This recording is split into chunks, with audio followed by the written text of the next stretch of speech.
ഒരുപാട് കുറച്ചാറേ എനിക്ക് കണ്ട അതും ഇതും ഒക്കെ വാഴ എടുത്ത് വലിച്ചിട്ടിട്ട് യൂട്യൂബിലിട്ടിന വളർന്നു വരുന്നൊരു ബ്ലോഗറല്ലേ ഗേസ് ആ മുളയിലെ നുള്ളിക്കളിയാണ്. അപ്പോൾ ഇന്നത്തെ ബ്രേക്ക്ഫാസ്റ്റ് നമ്മുടെ കലക്കി പറഞ്ഞ ദോശയാണ്.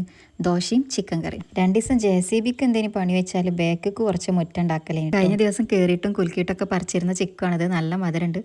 അത് അവിടെ പോകാൻ റെഡി ആയി നിൽക്കുന്നത്. ഇവിടെ പിന്നെ നമ്മളെ പണികളൊക്കെ വേഗം തീരുട്ടോ. രാവിലെ തന്നെ ബ്രേക്ക്ഫാസ്റ്റിൻ്റെ കൂടെ തന്നെ ലഞ്ചും ഉണ്ടാക്കട്ടോ. അപ്പോൾ നമുക്ക് സമയം ബാക്കിയേക്കാരും. സമയം ഉണ്ടാകുമ്പോഴാണല്ലോ ഇങ്ങനത്തെ ഓരോ തോന്നലും ദിക്കും. അപ്പോൾ കുറച്ച് മുട്ട എടുത്ത് പുഴുങ്ങാനിട്ടിട്ട് അപ്പോൾ ഒരു മുട്ടയൊക്കെ നല്ല രീതിയിൽ കുക്കായിട്ടുണ്ടായിരുന്നു. അപ്പോൾ അതൊക്കെ ഒന്ന് തൊലിച്ചെടുത്ത് ഇനി ഒരു ചമ്മന്തി ഉണ്ടാക്കണം. എന്നിട്ട് ആ ചമ്മന്തി ഇതിന്മേൽ ഫില്ല് ചെയ്യണം കേട്ടോ. ഈ മുട്ട ഇങ്ങനെ കുഞ്ചി പൊടിയാതെ നടു കട്ട് ചെയ്തെടുക്കണം കേട്ടോ. അത് കുറച്ചൊരു ടാസ്ക്കാണ്. കുറേ കാന്താരിയും പച്ചക്കുരുമുളകൊക്കെ അരച്ചിട്ടൊരു ചമ്മന്തി ഉണ്ടാക്കിനി. അത് ഈ എഗ്ഗുമേൽ ഇങ്ങനെ ഫില്ല് ചെയ്തിട്ട് ഒന്ന് കഴിച്ച് നോക്കിട്ടോ. നല്ല ഫ്ലോപ്പേനി. ആ കുരുമുളകിൻ്റെ ഒരു ചൊയ ഇങ്ങനെ കുത്തുന്നുണ്ട് കേട്ടോ. ഒരു രസമില്ലേ. അപ്പം എന്താട്ടി തൊട്ടപ്പുറത്ത് വേറൊരു പരീക്ഷണം നടക്കുന്നുണ്ട്. ഫിഷ് പൊള്ളിക്കാൻ കേട്ടോ. അതിന് കുറച്ച് ഉള്ളി വഴറ്റിയത് കടം വാങ്ങിയാണ്ട് കുറച്ച് ചില്ലി ഫ്ലക്സ് ഇട്ട് ചമ്മന്തി ഒന്നും കൂടി അരച്ചെടുത്ത് അപ്പോൾ ഓക്കെ നല്ല ടേസ്റ്റുള്ളൊരു ചമ്മന്തിയാനി. അത് എഗ്ഗിൽ ഫില്ല് ചെയ്തിട്ട് കഴിച്ചപ്പം നല്ല ടേസ്റ്റ് ഉണ്ടായിന് കേട്ടോ. ഇതിൻ്റെ അമ്മക്ക് ടേസ്റ്റ് ചെയ്യാൻ കൊടുത്തിട്ടുള്ള റിയാക്ഷൻ വീഡിയോ ആട്ടോ നിങ്ങൾ ഫസ്റ്റ് കണ്ടത്. കൊല്ലം കരുതിക്കൊണ്ട് ഞാൻ തിന്നാക്കത്തേയും കാട്ടുണ്ട്.